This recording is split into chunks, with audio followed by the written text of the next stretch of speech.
Alright, welcome back to the channel everyone. Today I'm going to be painting this black Lexus. The paint code on this is 212 and the name of the paint is Obsidian Black.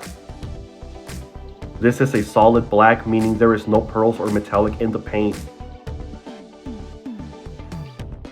The parts that were damaged on this car when it was wrecked are the driver's side rear door, the driver's side quarter panel, and the driver's side of the rear bumper. I prepped all repair areas with 320 grit sandpaper and then I applied my high build primer.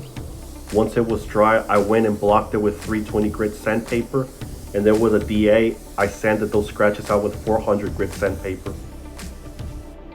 Even though I applied the correct color of primer to my panels and I sanded them really smooth, I always like to go back and put sealer on those areas.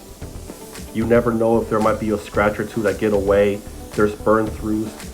The sealer will always cover that up and it guarantees that you will have a good finish. Nothing will shrink back into those scratches after you put the sealer. The rear door, the A-pillar, and the other side of this bumper were prepped for blend using 800 grit sandpaper. I always like to blend out my black paint because even though it's just solid black, sometimes these blacks don't match all that well. They can be a bit red or brownish looking in tone. Other times it can be more green or blue. This one looked alright, but I just decided to blend it out while I had the space to do so. For my base paint, I am applying it with my trusty DevilBiss DV1. I've got this gun set at 18 psi, and I reduced my paint using a standard reducer. I have my spray booth set at 80 degrees. It's a bit cold out, so I set it at 80 degrees and I'm using the moderate reducer. That way it doesn't take forever to dry. If I was painting a bigger job with a metallic paint, I would have opted for the slower reducer just to keep my wet edge wet and so it doesn't dry out too quick on me. Right now I'm coming back for my second coat of base. I am applying it a bit wet. This way I can secure a smooth finish for my clear coat.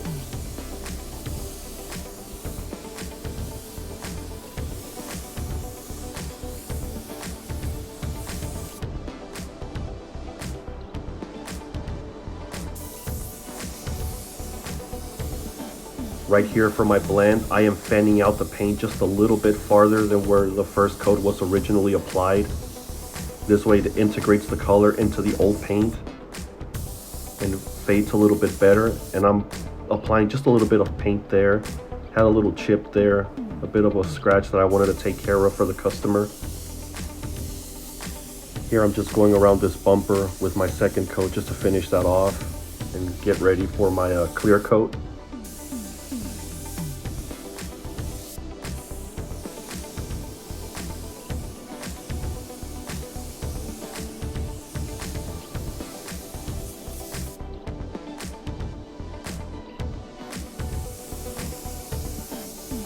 I know that I stated in another video that I would be using my DevilBiss DV1 clear coat gun more often, but I always find myself coming back to my Iwata WS400 clear gun.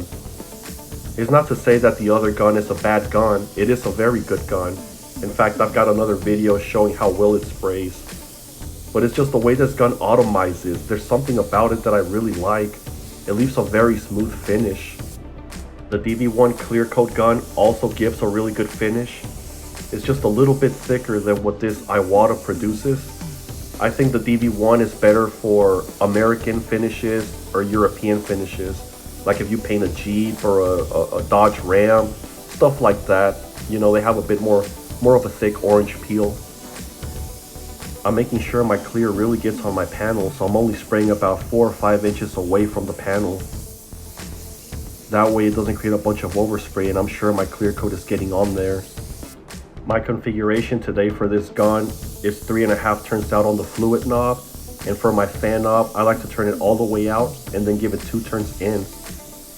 This gun has a pretty good fan, but with this split nozzle technology, it tends to be that if you keep it all the way open, the fan would be a bit distorted. So I like to turn it in just a little bit, just to where it concentrates more of that clear coat in the middle of the fan pattern.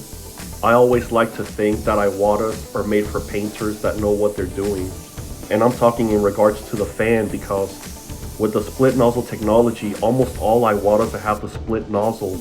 If you have the fan wide open, the fan tends to be very distorted. So you have to know what you're doing and have to dial it right in to get that perfect fan size.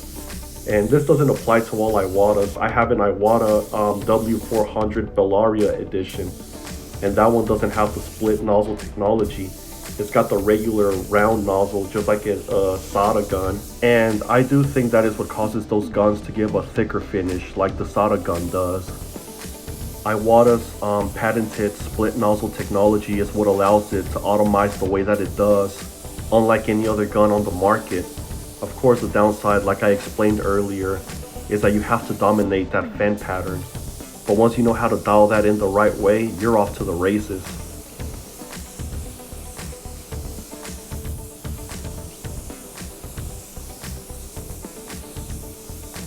On the second coat of clear coat, I am keeping a pretty tight overlap, about 70 to 75% overlap, and I'm making sure my clear really goes on there. Being that this is black paint, it's going to be highly reflective, so I really want my clear to go on there really even and really flat. Since it is a cold day, I noticed that the clear coat is a bit thick, so I did reduce it with 5% medium reducer. That'll thin it out just a little bit and make it much easier for it to go through the gun and onto the panel.